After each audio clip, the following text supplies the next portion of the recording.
The slave market on planet Varnuk 5 was full of noise, heat, and pain.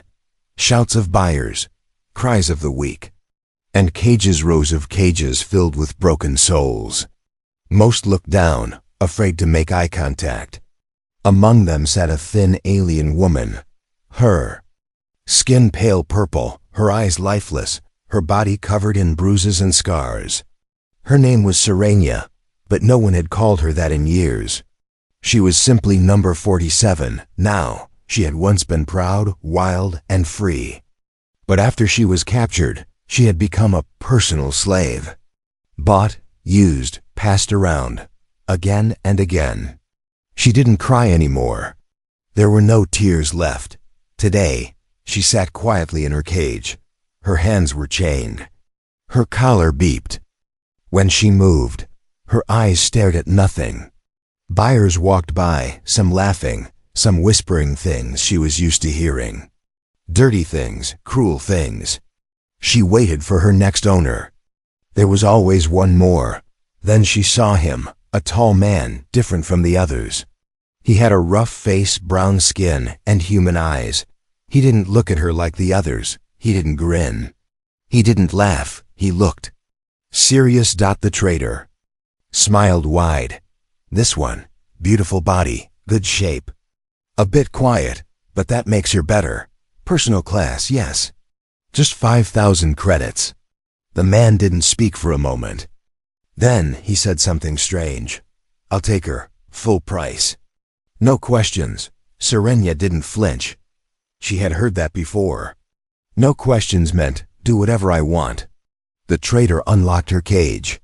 Her weak legs couldn't move. Fast, but she stood. The man stepped forward and took her by the arm, not roughly, just firmly.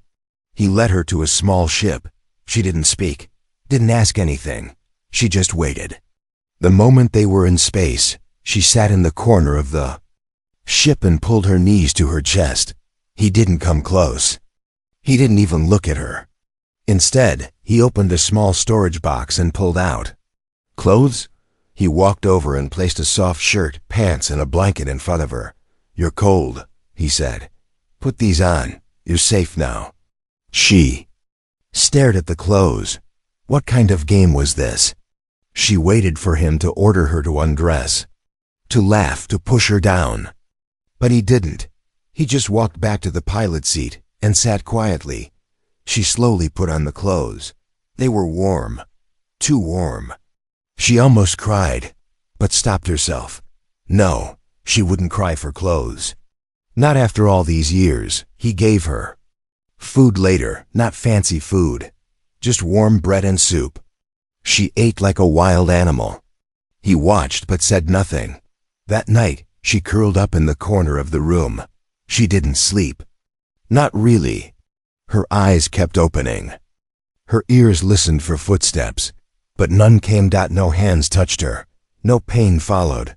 Just silence. Morning came. Or whatever time counted as morning in space. He spoke again, voice soft. You can sleep in the bed if you want. She shook her head quickly, eyes wide. He didn't ask again. Do you have a name? He asked later. She didn't answer. He didn't push. He just said, I'm Eric. She didn't believe him. Men didn't give their names to slaves. That was a trick. After 2 more days, she finally whispered, Serenia. It was the first time she had said her own name in years. It sounded strange in her mouth. But when she said it, Eric only nodded. That's a good name. She stared at him. You, not want. Use me? Eric turned his head toward her. No, I didn't buy you to use you. I bought you to set you free. Her eyes narrowed. No. One buys to free. He looked at her with quiet eyes. Maybe no one else, but I'm not like them. She didn't believe him. But something strange happened inside her chest, like a soft light flickering. Hope? No, it couldn't be hope. That feeling had died long ago. Still, he hadn't hurt her. He hadn't touched her. And that night, she really slept for the first time in years. But deep in her heart, a question remained. Why did he save me? And what was the price he would one day ask? Serenia had learned to survive by expecting the worst. Even when nothing bad happened, her mind stayed ready. Pain could come at any second without warning, without reason. So when the human, Eric, gave her food, clothes, and a quiet place to sleep, she didn't relax. She waited. Maybe he was patient. Maybe he liked the game slow. That had happened before. One master waited 3 days before turning cruel. Another waited 5. Serenia counted each day in her head like she was counting time until punishment. On the 5th night, she made a choice. She quietly got up from the corner of the ship's sleeping area. Her bare feet touched the cold floor. The ship was quiet. Eric was asleep on the bed alone. She moved silently toward the control door. If she could just reach the panel, maybe she could open it. Maybe she could run. Maybe she could finally disappear. She pressed the unlock button. It beeped red. Locked. Suddenly, a voice behind her made her freeze. "You're not a prisoner." Eric stood behind her, his hair messy from sleep, no weapon in his hand. She turned slowly, her body stiff with fear. "Door." "Locked," she said in a small voice.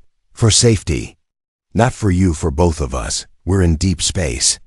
No place to run to." Serenia. She stepped back. "I thought maybe you lied. That pain would come." Eric frowned, but not with anger. It was sadness. "You're safe, I promise." She didn't move. Her eyes watched his hands, waiting for the hit, but he didn't strike. Instead, he walked to a small storage drawer and pulled out a soft, dark blue blanket. He walked over and gently placed it on the couch near her corner. "If you can't sleep in the bed, take the blanket at least. I'll stay on the other side of the room." She didn't speak, just stood there frozen. He looked at her one more time and then turned, walking away slowly. Later that night, she sat on the couch. The blanket was warm, too warm. She hugged it tightly and whispered into it. Why? It was not just a word, it was a wound. A question with years of pain behind it. Why didn't he touch her? Why didn't he hurt her? Why didn't he ask her to please him? Who was this strange human? The next morning, Eric made something that smelled warm and soft earth food, she thought. He placed a plate on the table near her and then moved to sit far away. You don't have to eat it, but it's fresh. She picked it up slowly. Her fingers shook. She took one bite, then another, then more. Her stomach hurt from eating fast. But she couldn't stop. Eric watched silently. When she finished, she looked up. You not want service? No, he said simply. Not want body? He shook his head. No, I want you to rest. I want you to live. She blinked. Live. Eric leaned forward. What they did to you was wrong. I won't do the same. I just want you to feel human again. Serenia frowned. I'm not human. He smiled softly. No, but maybe you can feel like one. That confused her. She didn't know what it meant to feel human. Was that a good thing? A bad thing? She had no idea. That evening, something unexpected happened. She laughed. Not a loud laugh, not a full one. Just a little breath, a puff of air that escaped her lips when Eric tripped over a toolbox and said, "OW, that damn thing again." He turned to her, surprised. Was that a laugh? She covered her mouth, suddenly afraid, but Eric just smiled. I didn't know you could do that. She looked away, but a small part of her chest felt light, not joy. Not yet, but something close to it. Something like a spark. That night, she took the blanket without hesitation. She lay down on the couch, curled in its warmth. She didn't wait for pain. Not tonight. And when she closed her eyes, she dreamed not of chains or dark rooms, or hands pulling at her but of stars. Of quiet, of kindness, but deep in her heart, one fear still lived. What if this peace is only a dream? And dreams always end. The ship floated through deep space like a silent bird. Outside the windows, only stars blinked. Inside, two people lived in silence, one with peace in his heart, and one with chaos trapped inside her chest. Eric didn't ask questions. He gave space, warmth, food, and kindness. But Serenia said nothing. She moved like a shadow, quiet, careful, always watching. Her body still flinched at sudden sounds. Her eyes stayed low. Even her breathing was silent, like she wanted to disappear completely. She had not spoken since the day she gave her name. Not one word, but words were like wounds. You can't just open them without bleeding again. Then came the day everything changed. It was a quiet afternoon. Eric was fixing a broken panel near the engine room. Sparks flew from his tool. The metal hissed. He winced as the heat touched his fingers. "Damn," he muttered. He dropped the tool. It hit the floor with a loud clang. Serenia jumped so hard she knocked over her water cup. Her hands flew to her face. She froze. Eric stood slowly, realizing what happened. "I'm sorry," he said quickly. "That was my fault." "Just a noise. You're okay." She didn't respond, didn't move. Just stared at him like a frightened animal. Eric sighed. He picked up the tool and cup without looking at her directly. Then he sat down across the room and waited. Minutes passed. Silenced. Then a voice. So soft. So cracked. So full of weight that the whole room felt like it stopped breathing. "Why? Are you kind to me?" Eric lifted his head. She had spoken. Not in a whisper. Not in panic. A real question. Her voice was strange, dry, weak, like it hadn't been used in years, but it carried something. Powerful. Pain, fear, and confusion. Eric didn't answer right away. He didn't want to scare her back into silence. He stood slowly, walked to the table, and sat across from her. Then he said gently, "Because no one else was." She stared at him. "That's not normal," she said, a little louder this time. "No," Eric replied. "But maybe normal is broken." Her hands trembled in her lap. "I don't understand you." He nodded. "That's okay. I was made for one purpose," she said. "To please, to obey, that's all." "No," he said firmly. "That's what they forced on you. That's not who you are." She looked away, her jaw tight. "You don't know what I've done. You don't know what I've forgiven." Her eyes flicked back to him. This man, this human. He spoke like he saw her, not the body, not the collar marks on her neck, not the brand on her shoulder, but her. "Even if I'm broken?" she asked. Eric leaned forward. "You're not broken. You were hurt. There's a difference." Tears filled her eyes. She didn't wipe them. No one had ever told her that. She had always believed she was a broken tool. Worthless, dirty. But this man, this strange human, spoke like she was something more. Something that could heal. Later that day, she followed him into the small kitchen room. She stood near the wall, watching as he boiled water for tea. "Eric," she said suddenly. He turned, surprised. "Yes?" Her hands twisted together.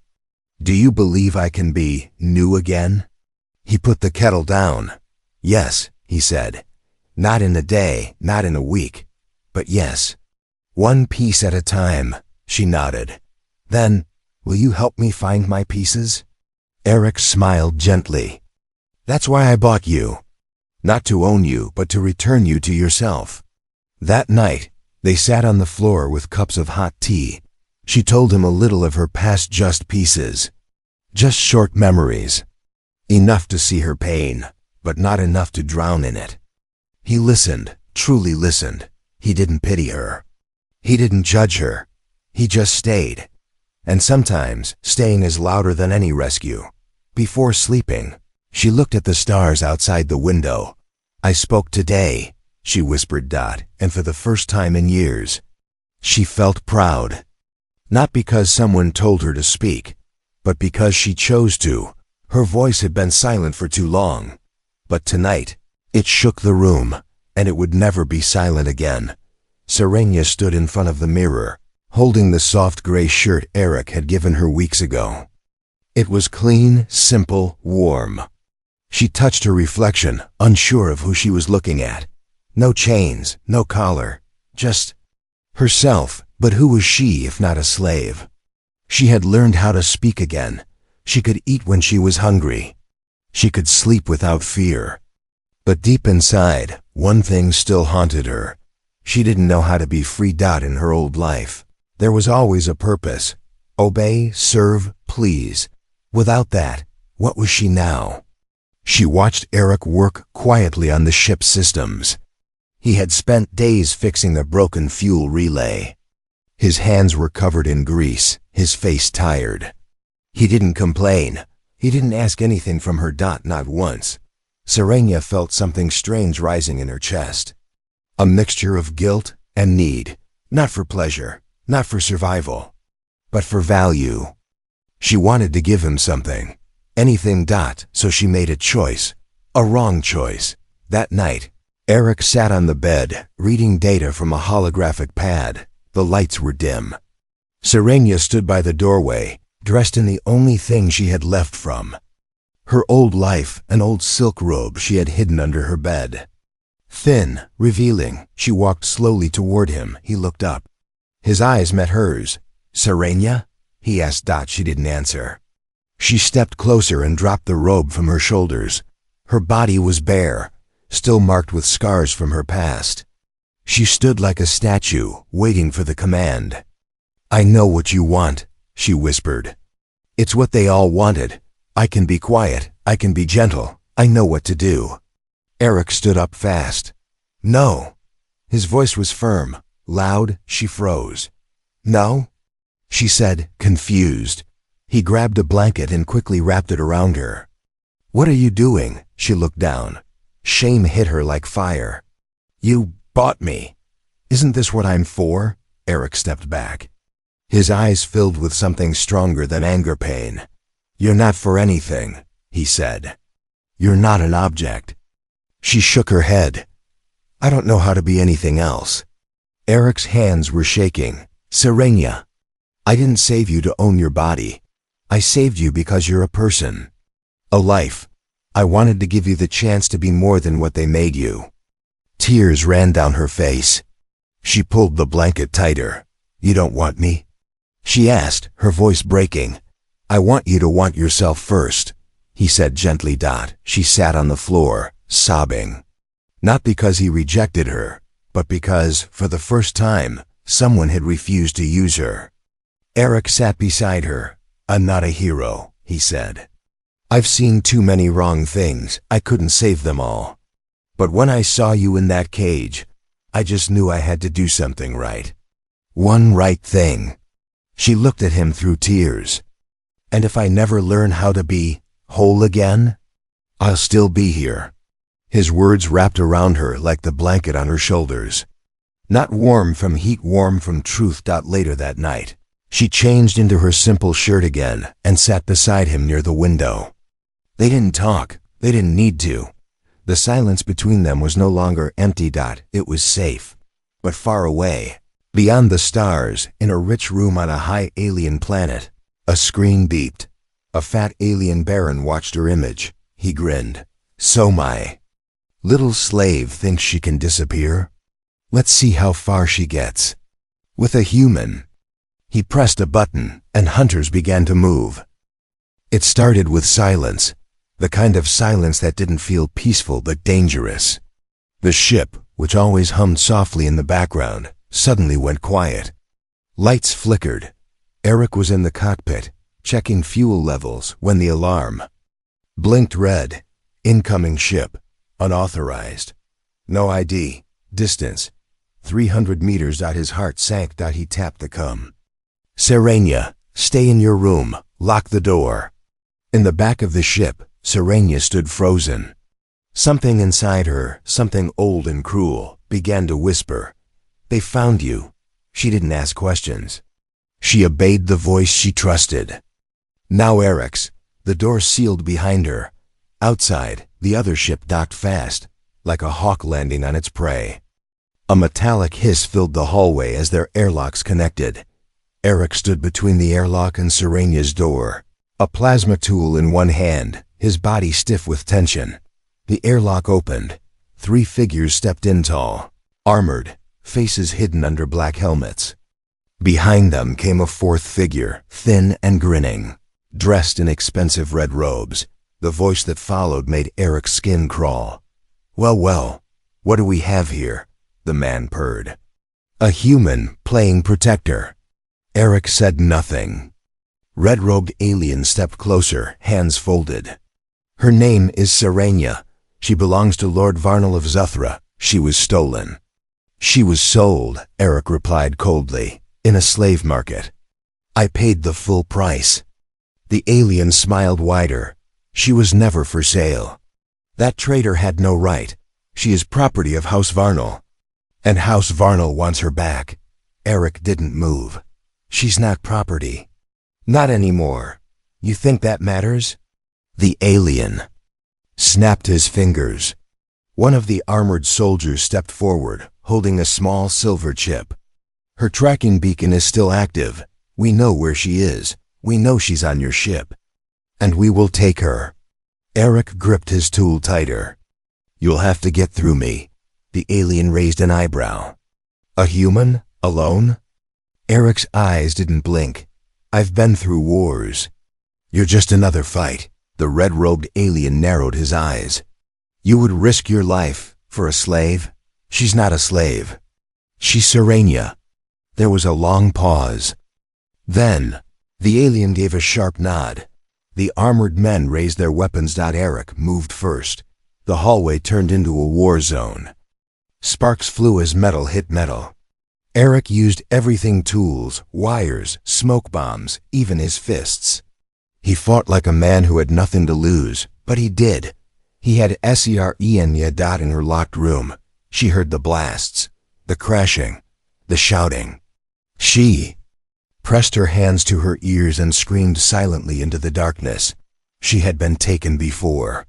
No one had ever come for her, but now someone was fighting for her. Bleeding. For her. Risking everything. For her. Tears ran down her face. "Please don't die," she whispered. Outside, Eric was hurt. His shoulder was burned. Blood ran down his forehead. But one enemy was down. Then another. But the third. He aimed his weapon at Eric's chest. Then crash. A panel above fell loose. A pipe burst. Steam filled the hallway. Serenia appeared from the smoke with a wrench in her hand and rage in her eyes. She didn't run this time.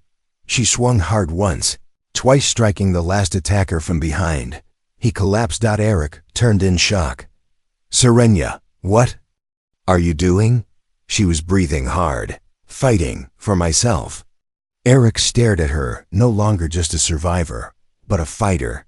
The red-robed alien backed away. "You're both insane.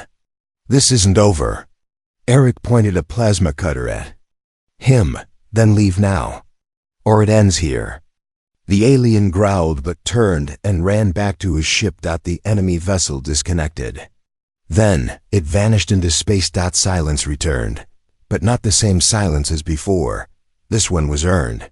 Later, in the med bay, Eric sat while Serenia wrapped a bandage around his arm. "You shouldn't have opened the door," he said softly. "You shouldn't have fought alone," she replied. He looked at her. "You didn't have to save me," she whispered. "Yes," he said. "I did." She smiled through tears.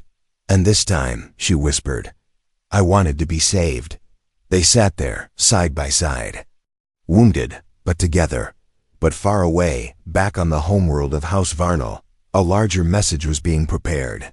This was no longer about a slave, now. It was about revenge. The message came with a soft chime. "You are now cleared for landing. Docking bay open. Refugee clearance approved."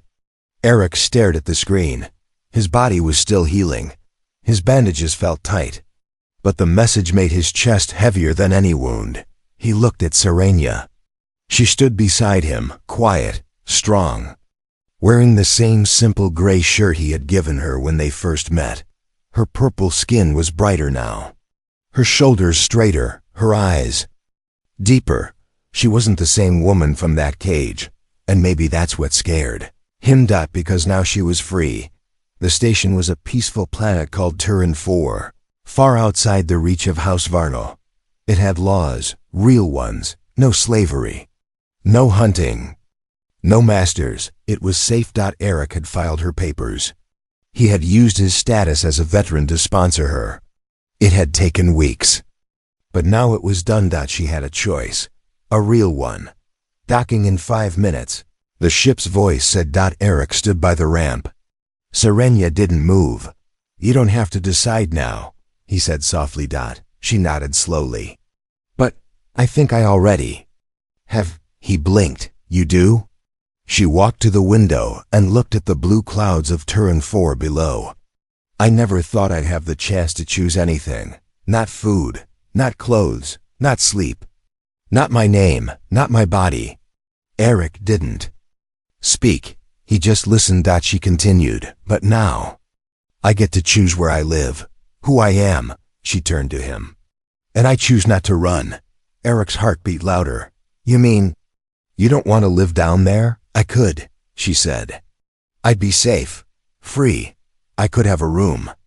Food, maybe a job, but I wouldn't have you. He looked away. You don't owe me anything, Serenia. I know, she whispered. That's why this matters. She stepped closer. You bought me, but you never used me. You gave me space, food, warmth, and silence. And when I was ready, you gave me something I never expected, your heart.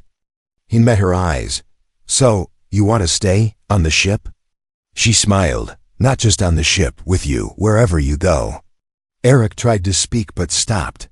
For once, words failed him. Serenia gently reached out and touched his hand. I don't want to be someone's property, she said. I want to be someone's partner.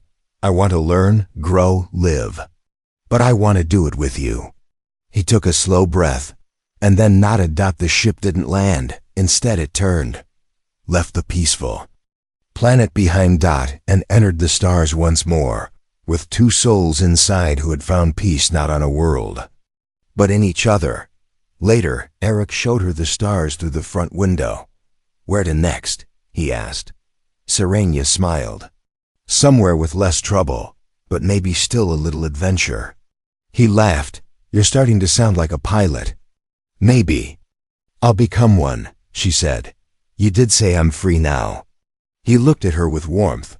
You're more than free. You're home. She leaned against him, her voice quiet. I'm not afraid anymore. And for the first time she truly meant it, but far away. A new ship rose from the dark side of Varnal's moon, larger, deadlier. A voice echoed in the chamber. Find her again. This time bring her back. Or bring me her ashes. The storm came without warning. One moment, the ship floated peacefully above a quiet moon. The next, alarms screamed, lights flashed, and something massive appeared on the radar. A warship, black and wide like a floating mountain. On its side, the crest of House Varnal. Eric stood in the cockpit, jaw tight, eyes cold. Serenia stepped beside him, her hand finding his without fear. They found us, she said quietly. Eric nodded. I know. She didn't shake. She didn't cry. The woman who once flinched at shadows now stood ready to face the monster that once owned her. They won't take me again, she said. Even if it kills me. Eric turned to her. It won't. I won't let it. The ship's voice spoke. Incoming message from House Varnal. Eric hit reject. Then powered up the defense shields. Moments later, the enemy ship opened fire. Blasts slammed into the shield. The small ship shook. Eric gritted his teeth, fighting to keep the engine stable. We can't outrun them, Serenia said. I know, he replied. But maybe we can outthink them. She moved to the co-pilot seat. Tell me what to do. He stared at her. She looked back, calm and strong. I'm not going to hide in the back. I'm staying with you. He gave her a sharp nod. All right, you see that switch? That's the pulse burst flare. Time it right, and we'll blind Their sensors for 20 seconds. And after that, we dive into the rings of Zarna 9. It'll hide us, maybe. Maybe's better than surrender. She flipped the switch.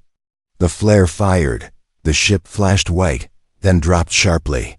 Stars spun. The warship followed blind, but angry.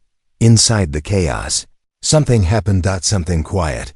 Something soft. As the ship flew between falling rocks and roaring engines, Eric's voice broke through the noise. If we make it out of this. Serenia looked at him. What? His voice was steady now. I want to marry you, the ship jolted. A rock scraped the side. Serenia blinked. Now? You ask now? Eric laughed breathlessly. I know the timing is stupid, but it's real. I don't want to wait anymore. I love you. You know that. Right?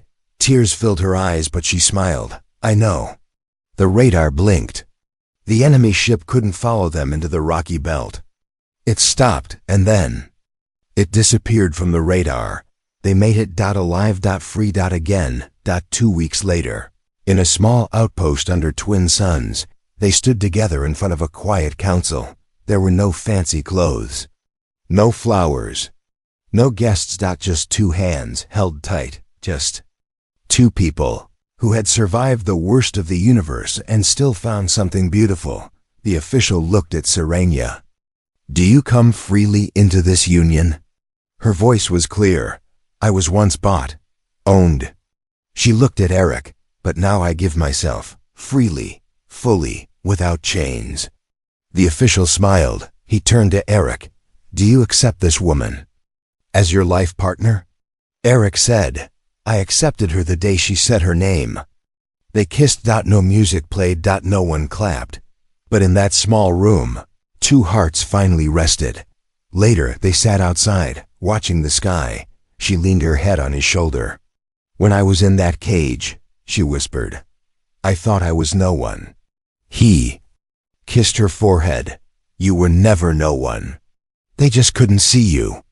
She closed her eyes. But you did, she said softly. You saw me. You waited for me to become more. You never rushed me. You never took. You gave. He smiled. I didn't just see you. I fell in love with you. And now, you're my wife. She smiled wider. And I'm not afraid anymore. They held each other. Above them, stars moved in silence. And somewhere deep in that endless sky, a once broken girl had become someone's reason to keep living. Someone's choice. Someone's partner. She was no one until he made her his wife.